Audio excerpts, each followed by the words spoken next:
Nossa, boa tarde, gente. Passa. Eu estou falando no microfone que parece que não serve para nada, mas é que eu estou gravando, por isso que eu estou falando no microfone. Ele está ligado, sem ligar ele não serve para nada. Ótimo. Então, quando vocês tiverem alguma pergunta, também eu vou passar o microfone para vocês para essa pergunta ser gravada. Então, a aula é sobre evidências em educação médica. E eu vou repetir a mesma pergunta, né, que eu fiz da outra vez. Qual foi a última, cada um pense a última vez que leu um artigo da sua área, o que é uma pergunta até ofensiva para vocês, mas comparem com a última vez que vocês leram um artigo sobre educação médica, ou se vocês nunca leram um artigo sobre educação médica. Na verdade, esse é o objetivo central desse curso. Se a gente fosse resumir em uma frase, o objetivo central desse curso é convencer as pessoas que o ofício de professor é diferente do ofício de médico. E que para ser médico vocês sabem exatamente os passos que devem ser dados. Mas para serem professores, há necessidade de evidências, treinamento, saberes que são diferentes das evidências, do treinamento e dos saberes do médico. É claro que um médico ruim ou um outro profissional de saúde não preparado dificilmente será um bom professor ou professora. Mas o contrário também não é verdadeiro. Se você um médico extremamente competente, um cirurgião extremamente competente, não obrigatoriamente será um excelente professor, e vocês vão lembrar, quando vocês tiveram um curso de graduação, vocês devem lembrar de pessoas que sabiam fazer tudo na área de vocês, na área deles, mas não sabiam transmitir aquele conhecimento enorme, aquela experiência, aquela prática que eles tinham. Então, o ofício de professor é diferente do ofício de profissional de saúde. E para pensar no ofício de professor, a gente tem que também pensar em que evidências a gente tem que buscar. Nós estamos na fase da medicina baseada em evidências, e eu acho que nós devemos entrar na fase da educação baseada em evidências também. Eu vou mostrar que as evidências em educação, muitas vezes elas são mais fracas e mais difíceis de obter que as evidências nas nossas áreas de especialidades. Mas elas existem, e a gente não deve sempre tentar reinventar a roda. E quando a gente não pensa nisso, a gente tende a ensinar da forma que a gente aprendeu, porque a forma que a gente aprendeu é a única que a gente sabe. Mas existem outras formas. E outro aspecto introdutório que eu queria comentar é que nem tudo que é novo é melhor do que o que é antigo. Nem tudo que é velho é ruim, nem tudo que é novo é bom. Então, na área da educação também, a gente deve inovar. Mas a gente deve inovar se aquela inovação for demonstrada que ela é melhor do que aquilo que a gente sabe tradicionalmente fazer. Quer dizer, é um equívoco enorme obrigar pessoas que sabem fazer de uma certa forma para fazer de uma forma nova, sem evidências de que essa forma nova é melhor e sem o treinamento adequado. Então, nem tudo que é novo é bom, nem tudo que é antigo é ruim. Há necessidade de evidências. Próximo. Existem revistas especializadas na área da educação médica, por exemplo, né? Essas são as duas mais importantes, Academic Medicine e a Medical Education. Aqui existe o fator impacto, aquele número que está do lado, que é um número que mede mais ou menos o lugar onde determinada revista está no ranking das revistas. Alguém sabe como é o fator impacto? É calculado? O impact factor? Número de citações, mas como é que é? O fator, por exemplo, a Medical Education tem um fator impacto de 4 no ano de 2017. O que é o fator impacto? Ele sai uma vez por ano. O que é o fator impacto de 4 em 2017? É o número de vezes que os artigos citáveis daquela revista dos 2 anos anteriores foram citados em 2017, dividido pelo número de artigos. Então eles pegam os artigos de 2005, 2015, os artigos de 2016, vem quantas citações eles tiveram na literatura em 2017 e dividem pelo número de artigos citáveis. Então o fator impacto de 4 significa que os artigos de 2015 e 2016 publicados nessa revista foram em 2017 citados uma média de 4 vezes. O fator impacto do New England Journal of Medicine, que é o que tem o maior fator impacto na área médica, ele é próximo de 50, para ter uma ideia. O fator impacto da revista mais importante de pneumologia, que é o Blue Journal, é mais ou menos 15, só para vocês terem uma ideia do que significa isso. As revistas de cardiologia de maior fator impacto também, elas estão entre 15 e 20 de fator impacto. Então, o que mostra que as revistas de educação médica, as melhores, têm um fator impacto mais baixo do que as melhores das diferentes áreas, pelo menos das áreas básicas e das áreas clínicas. O que significa que menos gente a cita, o que significa que tem menos pesquisador na área, só para dar uma ideia. Se pesquisa menos em educação médica do que se pesquisa em cardio, nefro, pneu, psiquiatria, neurologia, assim por diante. Mas existem revistas importantes. Próximo. Existem congressos também, né? E só para dar uma ideia, né? Um congresso americano de pneumologia tem mais ou menos 15 mil pessoas, né? O Congresso Europeu de Educação Médica ele tem 3 mil pessoas. Só para vocês terem que funciona como congresso mundial. Então, existe gente que vai em congresso, existe gente que publica trabalho de alto nível, mas existe menos gente trabalhando do que nas outras diferentes áreas, por isso que é de se esperar que haja menos evidências. Próximo. E existe um local que todos deveriam consultar sistematicamente, que é uma revista virtual que chama BEME, Best Evidence in Medical Education, que publica uma série de artigos, principalmente revisões e diretrizes sobre a área. Então, por exemplo, quem trabalha com OSCE, existe uma revisão na BEME sobre OSCE. Quem trabalha com avaliação prática de habilidades, existe uma revisão no BEME sobre avaliação prática de habilidades. Então é um bom lugar para quem faz preceptoria de residentes internos começar a sua pesquisa, o Best Evidence in Medical Education. Então existem evidências. Vamos ao próximo?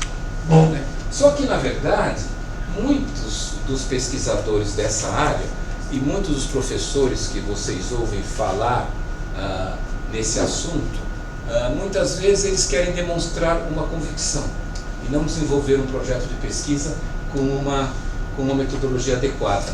Existem pessoas, e então a educação médica, ou a educação das profissões de saúde, ela parece, às vezes ela me dá a impressão de que é como um grupo de religiões ou o mundo da política.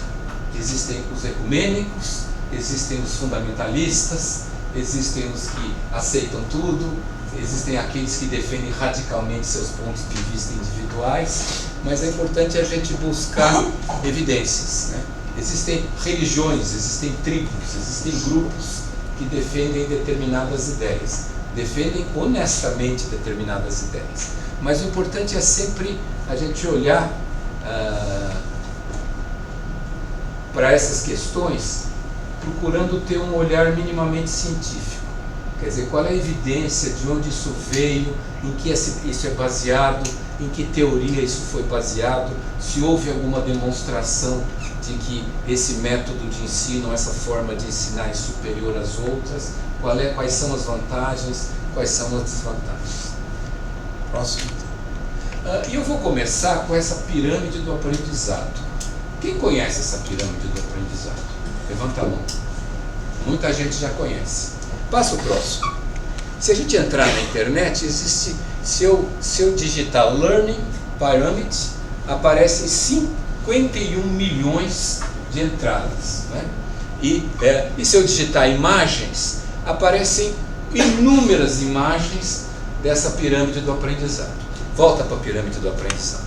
O que essa pirâmide do aprendizado diz? Né? Ela é atribuída a esse centro de pesquisa, que são os laboratórios nacionais de treinamento num estado americano, no Maine, lá no nordeste dos Estados Unidos, e ela mostra a retenção média de conhecimento. Está vendo? À direita existe a porcentagem, em função da estratégia educacional. Então, a conferência lá em cima, a leitura individual, o audiovisual, que é mais ou menos o que eu estou fazendo aqui, a demonstração, a discussão em grupo, o aprender fazendo e ensinar outros. Então, essa pirâmide do aprendizado, ela mostra uma série de coisas, que a conferência ou a aula teórica leva a uma retenção de conhecimento muito baixa, de que talvez ler individualmente leve a uma retenção de conhecimento maior do que ouvir uma pessoa falar, de que ensinar outros é uma forma muito poderosa de aprender. Então vale a pena ser preceptor, né? Principalmente quando você trabalha com pessoas inteligentes que fazem perguntas inteligentes, que obrigam você a estudar. E aprender fazendo é uma forma poderosa de aprendizado, e para nós é óbvio, porque todo mundo passou pela residência. A residência é aprender fazendo, e quando você tem que resolver questões do mundo prático, você tem que tomar decisões, você aprende muito mais, claro que desde que você tenha supervisão adequada e que a segurança do paciente esteja garantida, mas é uma estrutura, é uma estratégia de aprendizagem importante. E as aulas práticas, a discussão em grupo, elas estão numa posição intermediária. Eu já vi essa pirâmide do aprendizado ser apresentada pelo professor Cés van der Vleuten, que eu vou falar dele depois, que é um dos maiores nomes da educação médica mundial. Ele foi diretor da Faculdade de Medicina da Universidade de Maastricht, na Holanda, que é uma das mecas do aprendizado baseado em problemas, do Problem-Based Learning. E ele apresentou num congresso internacional essa pirâmide, falando das evidências, né? Agora, se a gente olhar, algumas pessoas olharam para essa pirâmide e começaram a questioná-las, né? Eu já usei essa pirâmide muitas vezes em conferências que eu dei, defendendo essa pirâmide e achando ela a coisa mais lógica do mundo. Volta uma.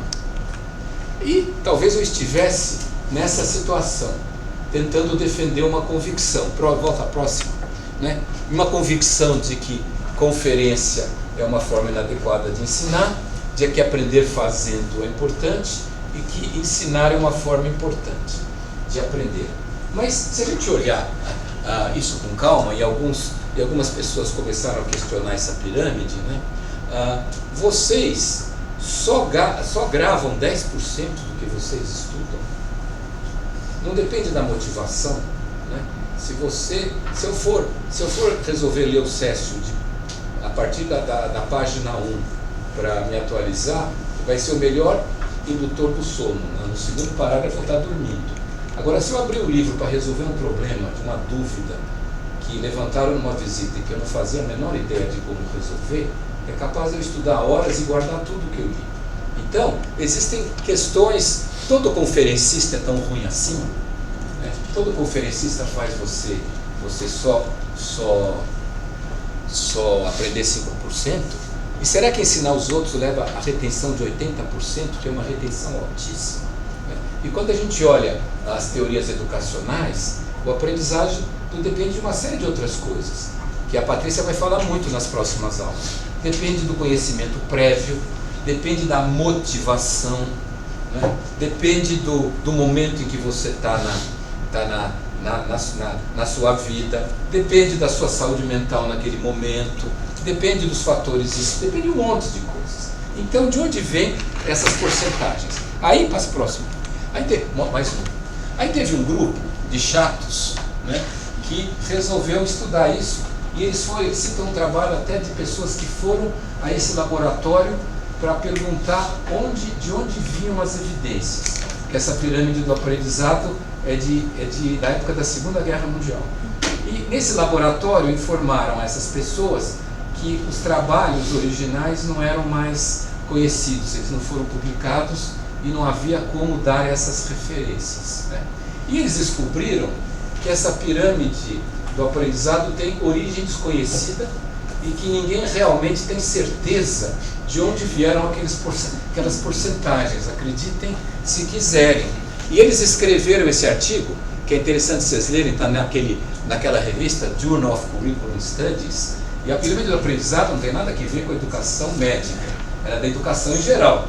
E eles defendem o ponto de vista de que a pirâmide do aprendizado foi uma invenção de um grupo e que não existe nenhuma base experimental para demonstrar que ela é verdadeira, né? Eu parei de usar, eu silenciosamente parei de usar nas minhas aulas, né? E eu cito isso como um exemplo de que você ouve uma coisa, lê uma coisa, reproduz essa coisa, porque ela está muito de acordo com a sua própria convicção. Então é claro que a gente não é neutro nessa área, a gente tem convicções, mas a gente tem que passá-las por uma pesquisa na literatura, pelo menos. Volta, por favor. Mais um. Provavelmente, essas porcentagens estão totalmente erradas, mas provavelmente essa hierarquia está razoavelmente correta.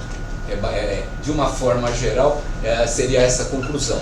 Porque existem uma série de outros trabalhos que mostram o poder do aprender fazendo, o poder do trabalho em grupo e as limitações da conferência. Próximo, mais um e mais um agora. Isso. Eu já citei esse professor e eu vou usar 3 diapositivos de uma conferência que ele deu e que ele permitiu que todo mundo que estava assistindo usasse os diapositivos dele, que foi na reunião da Associação Europeia de Educação Médica em 2013. Né? A gente vai quase todo ano a esse congresso, né, Patrícia? E como não é um congresso gigante, eles têm o péssimo costume de escolher lugares horríveis para o congresso. Praga, Paris, Milão, né? Esse ano vai ser na Basileia, na Suíça. Então, você acaba conhecendo a Europa a partir do congresso. E o título da conferência foi esse. Se a gente levasse as evidências a sério, o que aconteceria com nossos programas de treinamento? Ele defendeu a ideia que eles praticamente desapareceriam ou teriam que ser reformulados radicalmente, porque a gente não usa essas evidências. Próximo. E ele projetou esse gráfico que ele pegou de um outro professor, que é o Eric Mazur, que é um professor de física da Harvard, que trabalha muito com métodos ativos de ensino-aprendizagem. E o Eric Mazur cita esse trabalho, que é basicamente um registro eletroencefalográfico de um aluno de ensino médio, não é? Assistindo TV, olha, praticamente isso. Depois ele estudando sozinho, aumenta a atividade cerebral. Quando ele dorme, aumenta muito. Aí ele vai para a aula, ISO de novo, né? Então, na verdade, isso dá um conselho para vocês. Que se tiver um interno ou um residente dormindo na aula de vocês, não acordem, porque ele está com uma atividade elétrica cerebral maior do que se ele acordar. Deixe ele dormir em paz. Então, olha, o laboratório, atividade social, dormir, depois no laboratório, fazendo lição de casa e de novo uma aula. Mostrando que quando o aluno está passivo numa sala de aula, ele está passivo mesmo. Próximo. Existe. Deu para tirar? Existe. Esse material vai ser disponibilizado? Sim. No Google Classroom, eu já coloco hoje mesmo.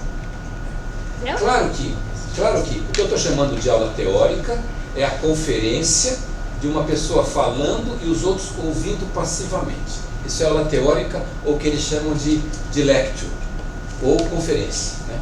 Claro que existem lugares para essa atividade. Por exemplo, num congresso. Se a gente pensar em 3 situações, muita gente, pouco tempo e uma experiência pessoal a ser transmitida, conferência. Tem um monte de gente para assistir, um conferencista que tem uma enorme experiência do assunto e pouco tempo para ele transmitir aquilo que ele sabe, conferência. Mas mesmo nessa situação, interações as pessoas tentam para fazer com que a participação seja mais ativa. O professor Van der Vleuten, depois da conferência dele, ele publicou um artigo que a gente vai disponibilizar já tá no Google Classroom. A tarefa de vocês. A leitura dessa semana.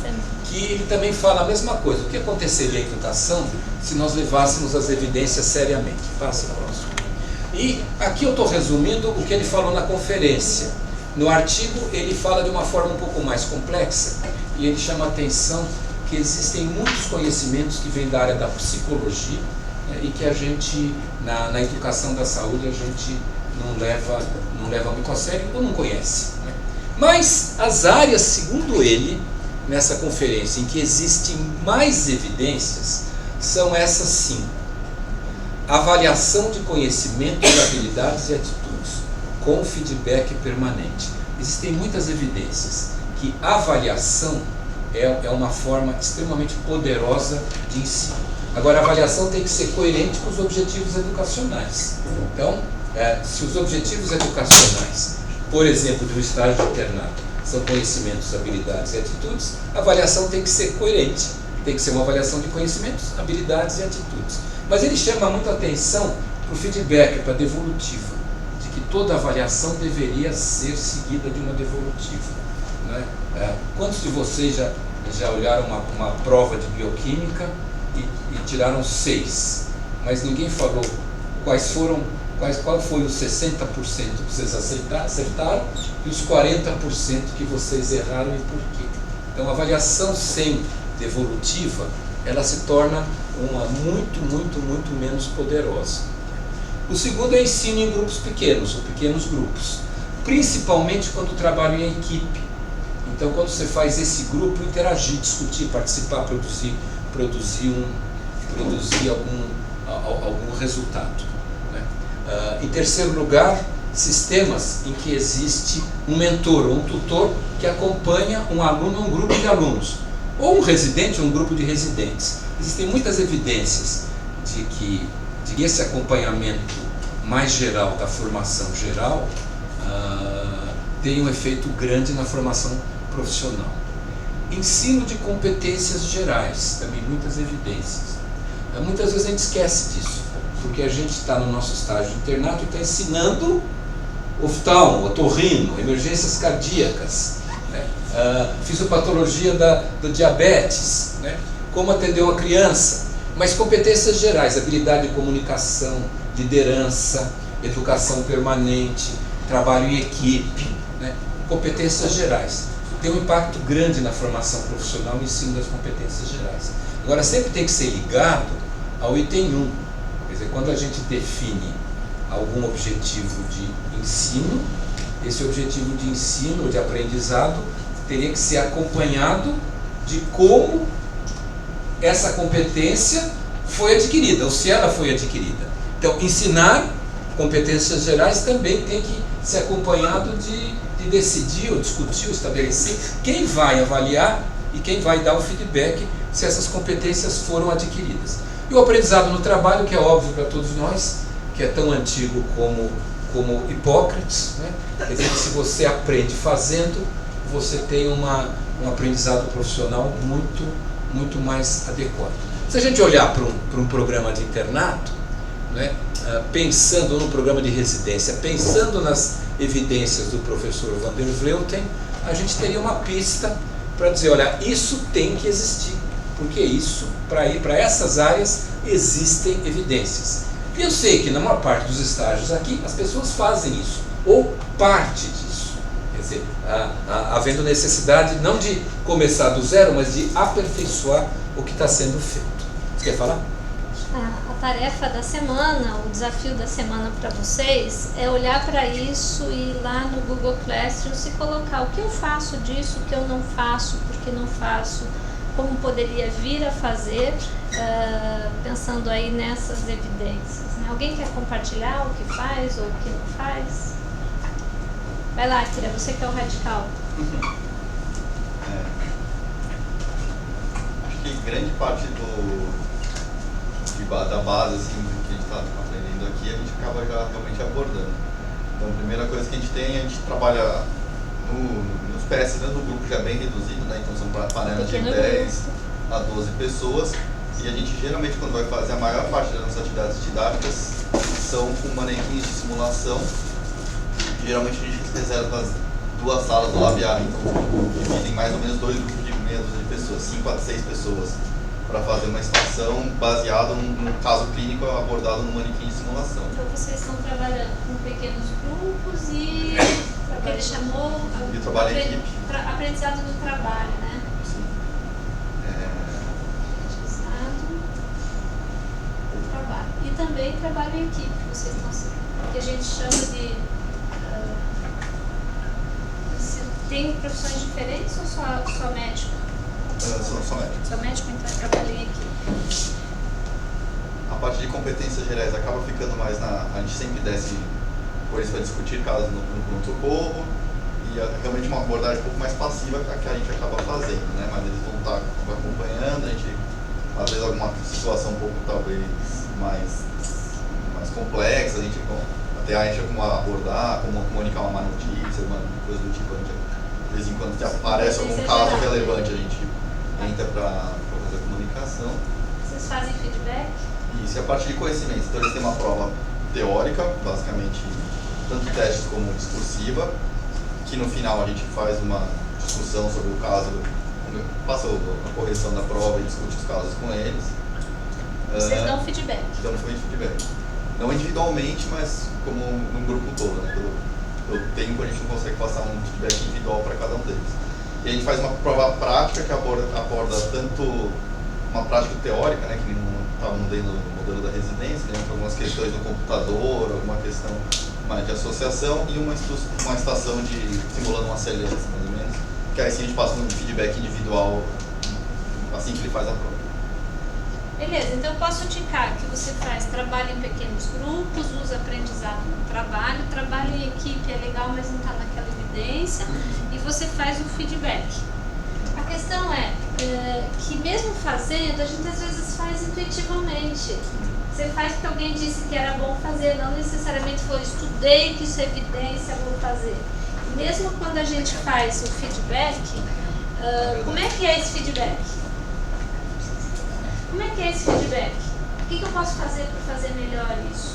Ou lá está faltando eu colocar uma tutoria, será que eu não poderia implementar algo parecido para o meu grupo? Então a questão não é só fazer, mas fazer com consciência crítica. Fazer da melhor forma possível. Eu tenho certeza que muitos de vocês fazem, que é super legal. Falando de estratégia educacional, Milton está fazendo uma aula de prevenção dialogada. O que a gente fez?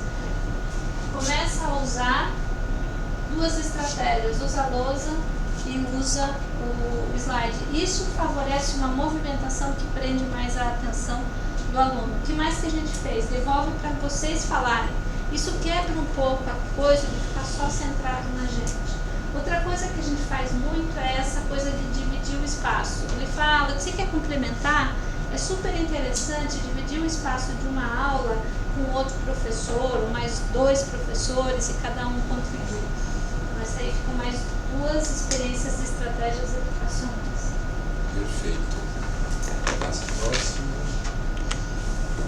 Eu vou citar agora algumas evidências, que na verdade não são como a pirâmide do aprendizado, essas até o momento não caíram. Eu vou citar primeiro esse artigo que foi publicado foi em 2016, né? 2016. É bem novo numa revista de pesquisa básica, o Proceedings of the National Academy of Sciences, que é uma das revistas de altíssimo fator impacto, é uma das revistas que os pesquisadores básicos sonham em publicar. É equivalente a publicar no Lancet, ou publicar no JAMA, para um clínico. E o que esse grupo fez? Eles fizeram uma revisão sistemática, seguida de uma meta-análise de 225 estudos. Qual foi o critério para selecionar esses estudos? Eram pesquisas que estavam feitas em que havia um grupo controle comparando um método menos ativo de aprendizagem com um método mais ativo de aprendizagem. E pegaram só estudantes universitários da área tecnológica, ciências, tecnologia, engenharia e matemática. Ou seja, só a parte de hard science. Então eram alunos dessas áreas de curso superior. E o desfecho desses estudos tinha que ser nota final e aprovação e reprovação. Então o desfecho era aprovação ou reprovação, nota maior, nota menor. E os grupos a serem comparados, métodos mais ativos e método comparado com método menos ativo. Estudos que tinham que ter, então, comparação entre dois grupos. Claro que, né, se a gente olhar em detalhes essa revisão sistemática, talvez eles tenham misturado bananas com melancias com laranjas. Porque um estudo possível era um curso de física só com aula teórica, mais um curso de física comparado a um curso de física com aula teórica e laboratório. Então, intervenções práticas pequenas. Ou comparações mais radicais. Um ensino baseado em aprendizado, um aprendizado baseado em problemas contra um ensino baseado em aulas teóricas. Comparações assim mais extremas, vamos dizer assim. Próximo. E o que eles viram? Esses dois gráficos são a essência dos resultados. Aqui é a porcentagem de pessoas que foram reprovadas, a diferença da porcentagem das pessoas que foram reprovadas nesse curso, que estavam no grupo de metodologias ativas. Então, por exemplo, 50% quer dizer 50% a menos de reprovação no grupo da metodologia ativa. Então, a diferença foi absurda. Quer dizer, entre os estudos em que houve diminuição de reprovações e os estudos em que houve aumento de reprovações. E lá é a porcentagem dos estudantes que foram reprovados. Também o gráfico, o cor de laranja, é a porcentagem dos alunos reprovados nos cursos em que houve o lado que eles chamaram do lecture, o lado das aulas teóricas. E a porcentagem, do outro lado, dos alunos que foram reprovados quando o método foi mais ativo. Então, uma diferença importante também. Então, esse é um estudo considerado, já está sendo considerado clássico, porque não foi avaliação subjetiva, gostei, não gostei, não envolvi, não me envolvia. Houve mais aprovação, houve menos aprovação, mais reprovação, menos reprovação, mostrando uma diferença, e tudo teve uma diferença, atingiu uma diferença estatística altamente significativa. Então esse é um estudo que mostra que métodos ativos levam à retenção de conhecimento maior do que métodos mais passivos. Aqui não está se falando de coisas mais complexas, como habilidades, atitudes. Está se falando de conhecimentos e algumas habilidades que podem ser medidas em prova, né? Depois a gente vai falar numa aula sobre como elaborar um teste de múltipla escolha, por exemplo, né? A gente vai insistir que teste de múltipla escolha é bobagem aquelas pessoas que dizem que teste de múltipla escolha só mede conhecimentos. Isso é bobagem. Teste de múltipla escolha mede o domínio cognitivo, é diferente.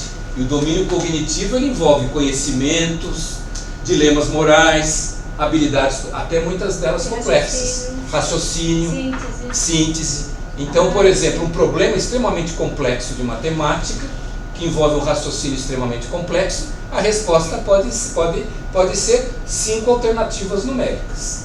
Então, quer dizer, aqui eu estou dizendo isso para não dizer que não dá a impressão de que as provas, as avaliações aqui foram só de conhecimentos, foram avaliações no domínio cognitivo, muitas vezes envolvendo raciocínio extremamente complexo, como a gente pode imaginar uma prova de matemática num curso superior de matemática, por exemplo.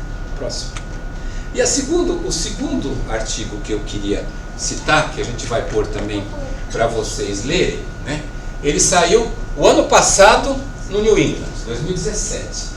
É um artigo super interessante, de 3 páginas, não é? E o primeiro autor é o Richard Schwarzstein. O Richard Schwarzstein, ele é professor titular de educação médica da Faculdade de Medicina da Harvard. Esses dois autores, eles fizeram esse ensaio, que é dizendo adeus as aulas teóricas no curso de medicina? É uma mudança de paradigma ou uma fraude? Quer dizer, as pessoas estão sendo enganadas com essa propaganda ou nós estamos entrando numa era diferente do ensino? E eles começam esse artigo citando o anúncio de uma nova faculdade de medicina no estado de Vermont, nos Estados Unidos, em que a propaganda é: venha ser médico, não haverá necessidade de você assistir a aulas teóricas. No lectures needed. E eles começam a discutir se isso é um indício da morte ou não da conferência. O que vocês acham? Tem espaço para aula teórica? A aula teórica morreu? Ela está entrando em necrose ou apoptose ou não? Deixa a Carlos defender por que ela não morreu. Eu acho que ela tem, certamente aquelas porcentagens da pirâmide não estão adequadas, mas acho que ela tem menos retenção, mas depende do contexto que você usa ela. Ela pode servir, por exemplo, para sedimentar alguma coisa que foi discutida anteriormente, qualquer um dos outros métodos, ou às vezes para nivelar os alunos que têm conhecimentos diferentes, você introduz um início de um conceito para poder nivelar eles. Então eu acho que ela não dá para desaparecer, talvez ela diminua bastante de frequência. Atualizá-los, motivá-los para abrir um tema, também pode ser. Quem acha que ela morreu? Eu não acho que ela morreu. Não? Só não acho que ela morreu. Diego, eu acho que né? tem que pontuar, Diego, tem que pontuar que nem todo curso, pelo menos no Brasil, tem uma infraestrutura adequada para fazer sempre pequenos grupos. E a aula teórica, ela propicia isso. Você consegue atingir um maior número de pessoas com menor recurso. Então pode ter o seu problema de retenção, mas tem suas vantagens de infraestrutura. Mas nós vamos ter que discutir um pouquinho a efetividade, né? O que eu quero e o que eu posso fazer dentro da estrutura da instituição que eu trabalho. Agora você abordou um assunto extremamente importante, porque hoje se estuda muito como tornar aulas para grupos grandes mais interativas, justamente porque às vezes você tem 90 alunos e não tem 10 professores para fazer um grupo de 9 em cada um. Quem queria falar? O José. Eu acho que não mudar as aulas teóricas, mas acho que o local delas é uma coisa que está mudando. A gente vê cada vez mais alunos na preceptoria da emergência, por exemplo. Ano passado nós dávamos 5 aulas teóricas presenciais. E uma coisa que os próprios alunos pediram é: a gente gosta das aulas teóricas gravadas. Você assiste em casa, assiste no momento que você escolhe. Então acho que a aula teórica em si nunca talvez vá morrer, mas o local, a preferência dos alunos talvez mude. Isso que você falou tem um nome? Qual é o nome técnico disso? Isso se chama Flipped Classroom, ou sala de aula invertida.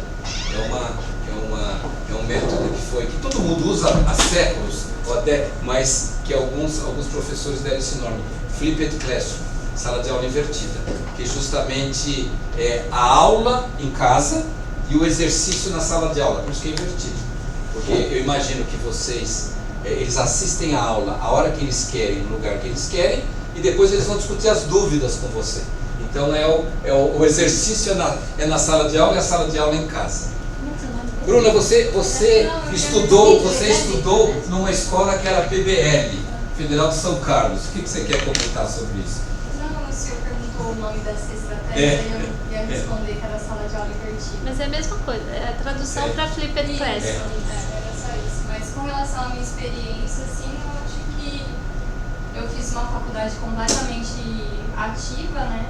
E em alguns momentos talvez a aula tradicional pudesse ter acrescentado em alguns aspectos, né? Então eu acho que tudo depende do objetivo, do que você quer ensinar, de como você quer ensinar e do que você quer atingir, né? De quais objetivos que aquele aluno tem que adquirir com aquela metodologia, né?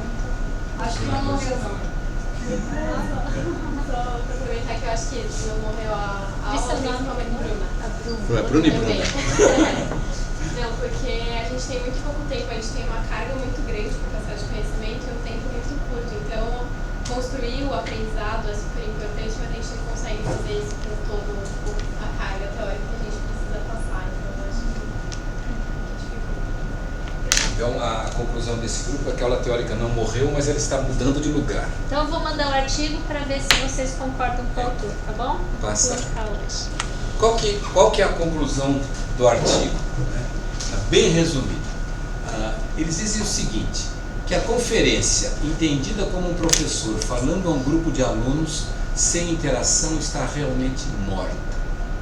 Mas atividades em grupos grandes, com a presença de interação entre o professor e entre os alunos, continua como forma importante de ensino e aprendizagem. Então, na verdade, a mensagem é, se você vai dar uma conferência, arrume alguma forma deles interagirem em alguns momentos da sua conferência. Não fique falando o tempo todo e eles anotando ou fotografando ou assistindo. Faça perguntas. A gente vai usar várias estratégias aqui para vocês treinarem. Faça votação pelo celular, pare para perguntar, troque de professor, faça alguma coisa que de repente volte, faça com que aquela atenção, ou aquele eletroencefalograma que está ISO, volte a ter algum tipo de atividade. E o ideal é utilizar múltiplos métodos, mas privilegiando a participação dos alunos e a interação entre eles, né? Hoje a gente está entrando numa fase que as pessoas que trabalham com currículo chamam de currículo blended. Quer dizer que o ideal, um currículo ideal seria que o estudante fosse exposto a vários métodos, levando em conta uma série de coisas, que a novidade é importante, que usar um método sempre pode levar a um certo tédio, que existem estilos de aprendizagem diferentes, talvez. Então, o currículo misturado, blended, com várias estratégias de aprendizagem, e dentro delas, a aula teórica, seria talvez o currículo do momento, né, Patrícia? Quer falar disso? Não, tá bom. E esse gráfico ele mostra uma questão interessante da conferência. E claro que isso é um valor médio, mas que o valor médio, para vocês guardarem, é 20 minutos, que a concentração da maior parte das pessoas consegue ser mantida durante 20 minutos. Depois ela cai. E o que eu fiz aqui que é errado? Olhem para mim, o que eu estou fazendo que é errado? Vocês não perceberam? Eu estou apontando, é errado. Porque ninguém sabe o que eu estou apontando, só eu que sei. A gente esqueceu. Se eu não tenho um laser pointer ou uma vara, eu não devo apontar. É super comum a pessoa ficar fazendo assim. Mas ninguém sabe o que ela está apontando. Eu estou apontando o quê? Né? E a gente às vezes faz isso. Né? Então, a recomendação é que a cada 20 minutos haja algum tipo de quebra. Uma pergunta, uma votação, uma dúvida, mudar alguma coisa, para que depois que a atenção e a retenção sejam retomadas. Vejam que esses estudos vão até 60 minutos, porque ninguém imagina, ao fazer uma pesquisa dessas, uma conferência que dure mais do que 1 hora.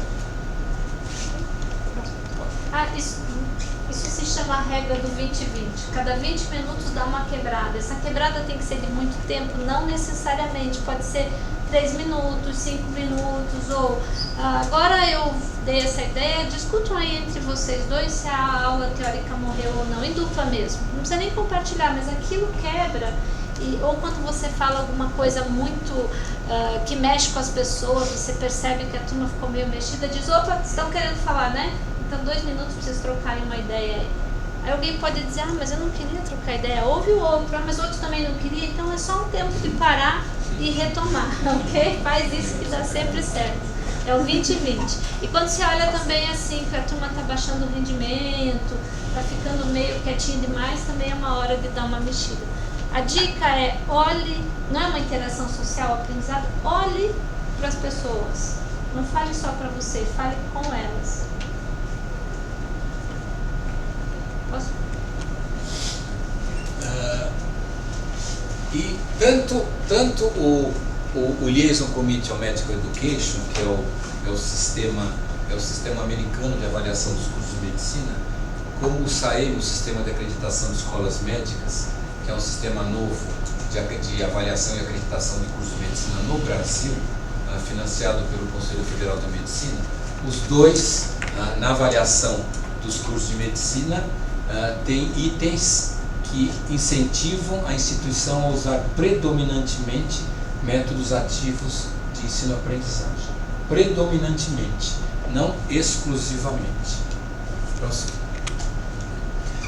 E agora, só para concluir, quando a gente olha estudos em educação médica, nas profissões de saúde, né? Muitos daqui eu sei que já fazem seminários ou dão aula para os residentes de qualidade de estudos na área médica. Então as pessoas estão cansadas de estudar isso, né? Discutir se o mega-trial ou a meta-análise estão no topo da hierarquia, né? Você sabia, você estava fazendo assim com a cabeça, vocês sabem que isso vai cair, não é? Porque a meta-análise e o mega-trial, eles vão ficar em segundo e terceiro lugar na hierarquia dos estudos. Porque o que vai passar para o primeiro lugar nas próximas décadas são os estudos com a população inteira. Você não precisa mais tomar amostra, porque existem países que já têm um banco de dados toda a população. Então, por que fazer uma amostra se você tem todos? Então, os estudos não mais de base populacional, mas de população inteira, que vão, se você trata, quer dizer, complicações do tratamento da hipertensão arterial, se você tem a pressão de todo mundo do país, o que eles tomaram, o que eles não tomaram, o que aconteceu, né? Mas enfim, agora quando a gente está nos estudos das profissões de educação médica, nós estamos numa situação assim bem mais anterior a isso.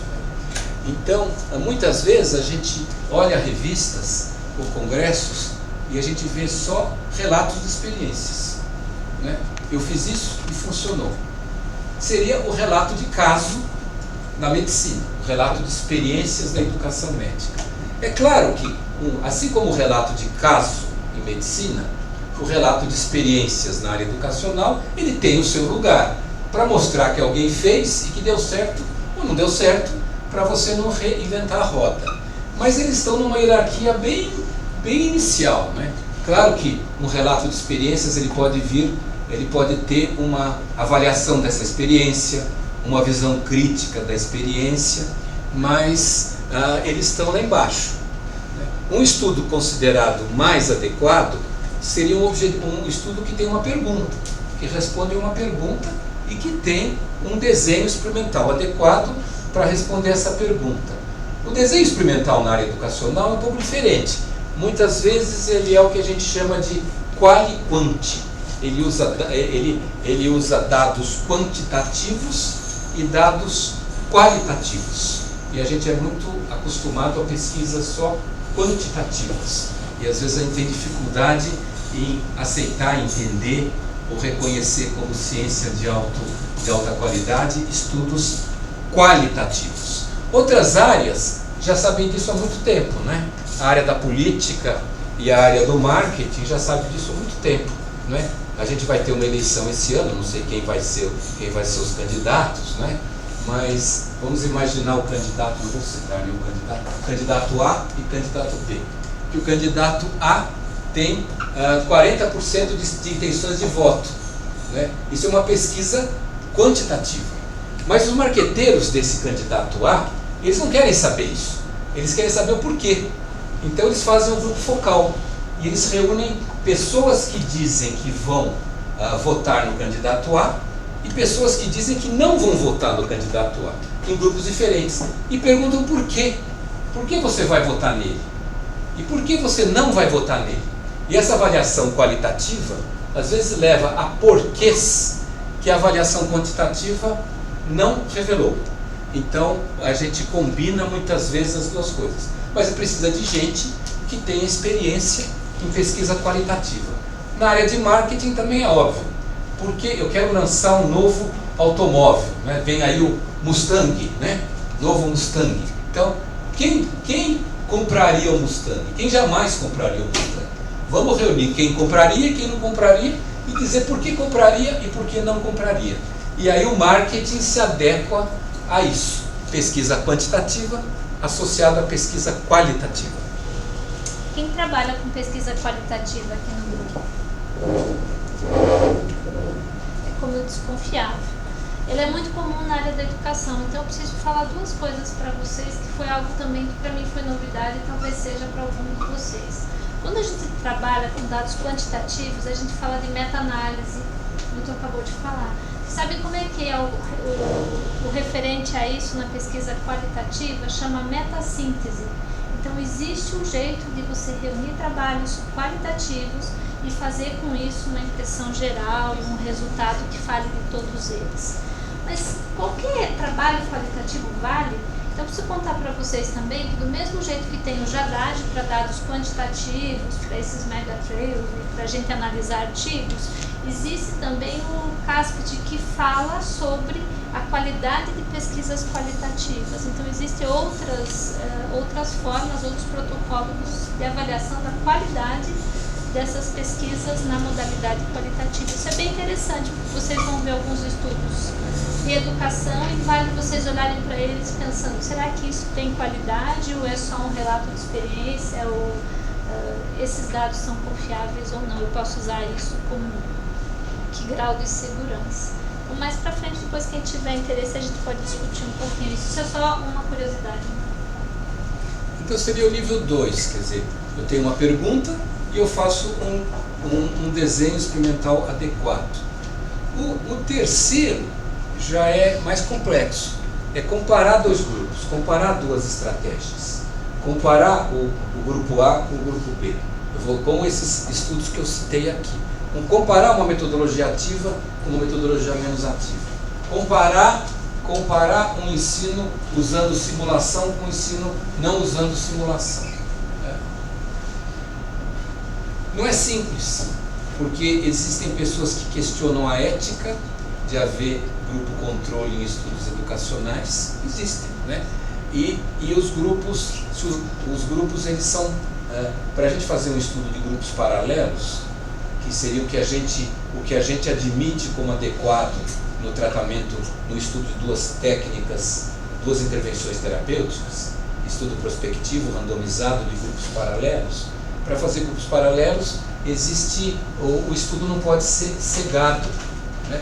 E então existe contaminação dos dois grupos, né? A turma A eu estou testando, a panela A eu estou testando uma estratégia, a panela B eu não estou testando, mas quando eles vão tomar café ou eles vão na balada, a aluna da panela A namora o aluno da panela B, conta tudo o que está acontecendo e os grupos se contaminam. Então existe muita contaminação. Mas comparar duas estratégias já seria um avanço em relação a um estudo em que eu estou fazendo, por exemplo, pré e pós. E o quarto, que é interessante, né, é estudos não mostrando que uma estratégia é diferente da outra, mas tentando entender por que elas são diferentes. Que esses que teriam maior validade externa. Por que eu fiz de um jeito? Eu fiz de um jeito e depois comparei com outro jeito. Por que o outro jeito foi melhor? Né? E aí muitos estudos de educação, as revistas exigem isso. Eles falam, qual é o seu framework teórico, a sua hipótese? Por que você pensou nisso? Então as pessoas não querem só ler que uma coisa foi melhor, que uma estratégia foi melhor que a outra. Eles querem que o pesquisador avance em tentar entender, explicar por que ele encontrou esta diferença. Agora, quando a gente vai comparar duas estratégias, vocês devem ter sempre essa ideia, né? Vou comparar o que eu estava fazendo com o que eu passei a fazer. A gente muitas vezes usa controle histórico. Né? Como é que era o ano passado? Como é que os alunos do ano passado foram no exame de residência? Como é que eles vão esse ano? Né? Nenhum de vocês admite na área de vocês, não é, passar a mudar um tratamento usando um controle histórico. É considerado um péssimo controle, porque tudo mudou, não foi só aquilo. Então, na área educacional também, é difícil você pensar em uma estratégia no mundo que muda, nas pessoas que mudam, na internet que muda, no acesso às bases de dados que mudam. Então, a gente não consegue mais, no mundo atual, usar controle histórico para a educação médica ou para a educação das profissões de saúde. né? As pessoas elas usam muitas vezes a estratégia de before and after, o pré e pós. Na área médica a gente também não admite um estudo assim, né? Antes e depois do que eu fiz isso. A gente quer grupos paralelos, né? Mas muitas vezes a gente tem que fazer isso no mundo da educação. Como era antes, o que eles sabiam antes, o que eu fiz, e se eles ficaram mais sabidos ou menos sabidos, o que mudou. Então é o before and after. Muitas vezes a gente tem que fazer isso. Mas o ideal seria estudos com grupos paralelos, com todas as dificuldades que eu apontei. Para você está claro que o que o Cebolinha já sabia, né? Quem lia os gibis da Mônica quando era criança? Levanta a mão. Confesse. Quem ainda lê? Porque tem que ler para as crianças, né? Então essa tirinha do Maurício de Souza é sensacional, porque olha o que diz. O Cebolinha chega para o Cascão e fala: Cascão, ensinei o Floquinho a assobiar. Aí ele fala: assobia, Floquinho. Nada acontece. O Cascão fica bravo, mas o Cebolinha diz: eu disse que havia ensinado, não que ele havia aprendido. Então, nós estamos falando de aprendizagem, não de ensino. Então, sempre nessas avaliações, a gente tem que avaliar, e eu acho que é mais ou menos óbvio, não é o que foi transmitido, mas é o que foi retido, né? Não foi o que eu disse, mas o que vocês retiveram e como vocês retiveram do que eu disse. Próximo. Eu vou fazer só mais 2 comentários finais, né? Nós somos de uma geração bem diferente deles, né? Eu sou um baby boomer, nós vamos discutir isso, manter uma atividade para discutir essas diferenças. Eu sou um baby boomer com as vantagens e dificuldades de ser um baby boomer. Baby boomer é quem nasceu entre 45 e 64, é considerado um baby boomer. Tem uma série de vantagens, inclusive poder ser portador de hepatite C, né? Quer dizer, que são os baby boomers que podem ter hepatite C e não saber, né? Mas a gente não tem só desvantagens, tem vantagens. A Patrícia é da geração X, que nasceu entre 64 e 80. É a geração X. Depois veio a geração Y, que talvez alguns de vocês aqui sejam. E tem a geração Z, que vocês e os internos são. E existem diferenças entre as gerações, e que às vezes a gente esquece. A gente vai falar um pouco disso, porque também a gente tem que superar os estereótipos. Não são todas as pessoas da minha idade que são iguais a mim, e não são todos os alunos que são iguais entre si. As pessoas são muito diferentes. A gente está falando de tendências gerais, de características gerais de uma geração, mas sem um reducionismo que chegue a estereótipos. Mas isso é o que as pessoas falam, né? O incrível acesso à informação que as pessoas têm hoje. Passa o próximo. Não sei se alguém teve já, quando estava no 2º ano, teve a abertura do curso de semiologia comigo e eu projetava esse diapositivo. Alguém já viu isso ou é novidade? Eu chego para os alunos e falo para eles: o que esse paciente tem? Aí os alunos, em poucos segundos: icterícia. Aí eu falo: olha, como é que vocês falaram isso? Aí eu discuto o reconhecimento de padrões, que eles reconheceram um padrão, né? Eles não pensaram assim: olha, o olho é amarelo, houve olho amarelo geralmente é icterícia é a deposição de bilirrubina, que pode ser direta e indireta, que vem do metabolismo do olho. Nada disso. Eles olharam e em segundos reconheceram um padrão, que é o raciocínio tipo 1 ou tipo A, o reconhecimento de padrões que o médico faz. Agora eu passo o seguinte, eu falo: o que esse paciente tem? Aí silêncio total. Eu falo: tá bom, vocês não sabem o que esse paciente tem porque vocês nunca viram, vocês não conseguem reconhecer esse padrão.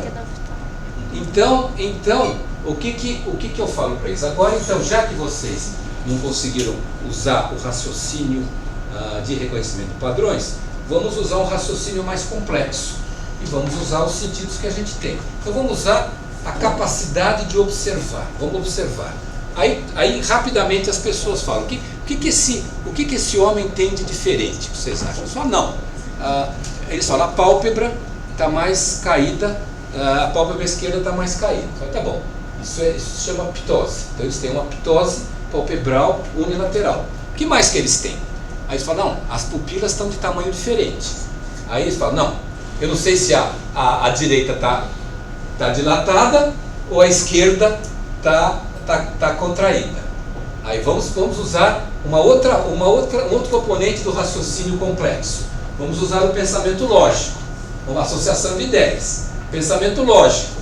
Se a ptose está desse lado, a pupila alterada deve estar desse lado também.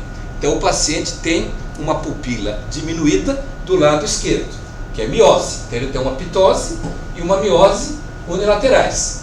O que ele tem? Silêncio de novo. Mesmo você usando raciocínio complexo, você não consegue chegar a uma coisa que você nunca viu. Você não tem ideia do que é. Quando eu estava na faculdade, o que eu fazia?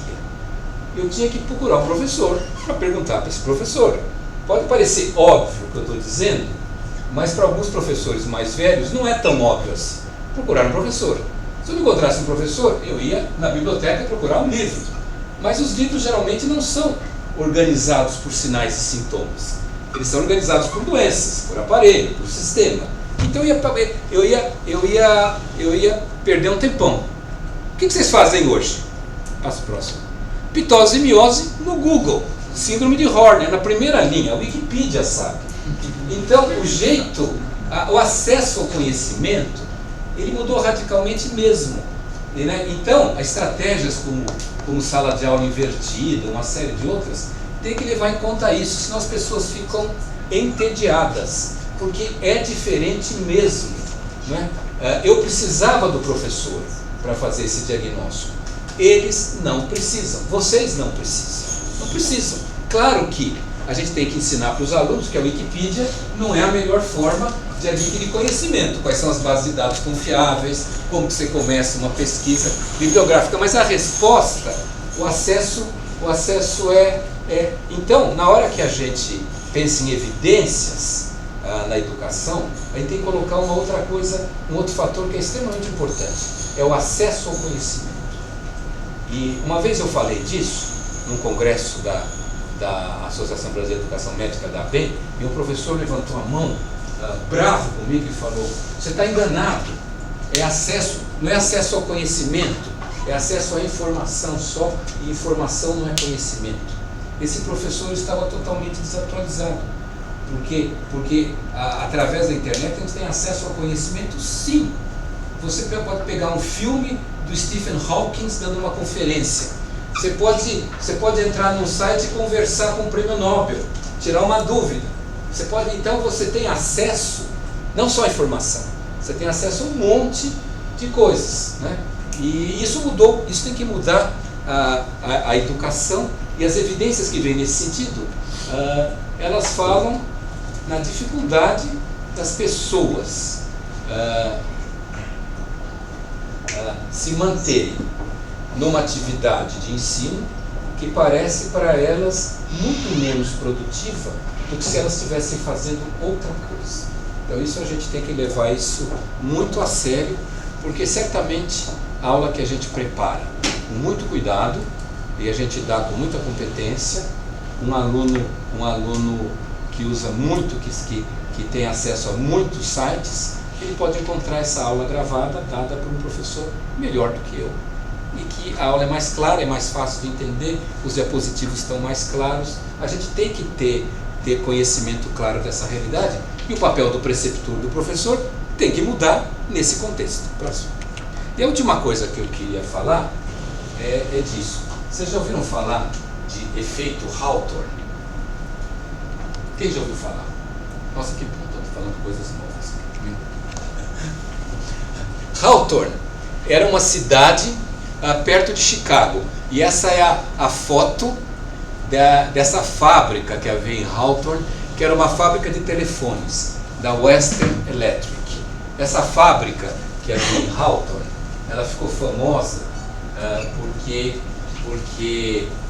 foram publicados muitos estudos a partir dessa fábrica. E vejam, é entre a Primeira Guerra Mundial e a Segunda Guerra Mundial. E eram estudos de qualidade e quantidade da produção dos trabalhadores dessas indústrias. E houve estudos de luminosidade. Quando eles aumentavam a luminosidade da fábrica, a produção aumentava. Comparavam tintas claras com tintas escuras, né? Horários diferentes de trabalho, né? luz mais forte, luz menos forte, né? E mostravam diferenças.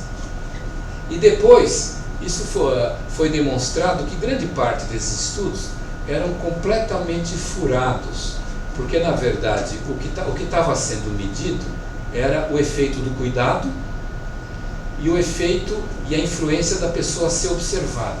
Então isso passou a ser chamado como efeito Hawthorne, o efeito de no estudo a pessoa ser diferente porque ela sabe que ela está sendo observada. E também passou a ser usado com uma outra definição que não é exatamente a mesma, que é o efeito do cuidado, o efeito da dedicação. Quando a gente cria um novo método e mede como era o conhecimento antes e depois da aplicação desse novo método, a gente se envolve mais no ensino, a gente se dedica mais ao ensino. E às vezes o resultado que a gente encontra não é um resultado que realmente é da diferença do método, mas é um resultado da nossa maior dedicação. Por isso que currículos novos sempre funcionam mais que currículos mais antigos. Porque as pessoas que implantam os currículos, ou quase sempre funcionam, elas se dedicam mais, elas se envolvem mais, elas se comprometem mais. E isso pode interferir muito na validade externa desses resultados. Próximo. Então, o efeito Hawthorne, a principal definição é o efeito sobre os resultados de pesquisas se os sujeitos sabem que estão sendo observados. Vejam os nossos estudos de avaliação 360 graus, de OSCE, de long case, de short case, não é? O problema. E também tem sido utilizado em estudos de educação como o efeito do envolvimento das pessoas no sucesso da estratégia educacional.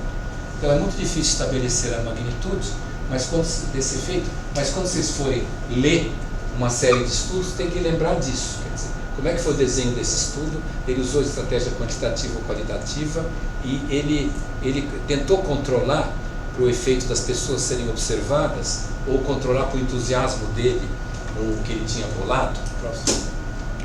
Existe uma revisão para quem quiser, a gente pode até pôr no Google Classroom. E é só isso.